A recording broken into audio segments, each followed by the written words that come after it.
पुण्यातील अनेक लोक जे आहेत ते जम्मू काश्मीरमध्ये अडकलेले आहेत आणि त्यांचंच नक्की आता त्यांना पुण्यात कसं आणलं जाणार आहे याबाबतची आपण माहिती घेणार आहोत. सर, काय कोणास माहिती आहे कशा पद्धतीने आता यांना घेऊन येणार आहात आणि किती आकडा आहे? 264 पेक्षा जास्त लोकांचा आकडा आपल्यासमोर आतापर्यंत आलेला आहे.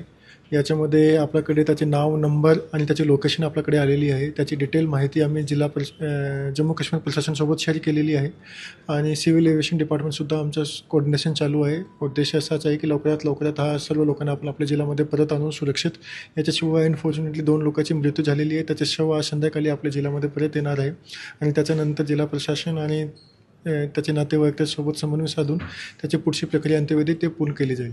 सर, आकडा काही वाढण्याची शक्यता आहे का आणि तिथल्या लोकांशी चर्चा झालेली आहे का? आणि ज्याच्या आतापर्यंत आमच्याकडे नंबर आलेले आहे त्याच्यासोबत चर्चा झालेली आहे आणि हा नंबर जे आहे ते नक्की वाढतील, कारण कंटिन्युअसली आमच्याकडे आतापर्यंत जे मी 264 सांगतोय ते 300च्या पुढे गेलेलं आहे. तर अजूनही कंटिन्युअसली नंबर वाढत आहेत, पण किती नंबर असेल तरी आपण इन्शुअर करू की सर्व लोक आपल्या जिल्ह्यामध्ये परत सुरक्षित आले पाहिजे.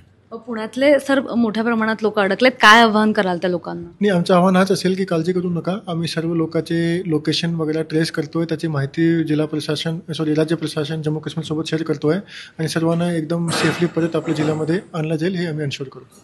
तर हे होते पुणे जिल्हाधिकारी जितेंद्र डुडी. त्यांच्याकडून पुण्यातले अडकलेले जे लोक आहेत तिकडे त्यांना पुन्हा सुरक्षित पुण्यात आणण्यासाठीचे पूर्ण प्रयत्न जे आहेत ते केले जातात. पुण्याहून मुनायनपुरे, सिविक मिरर.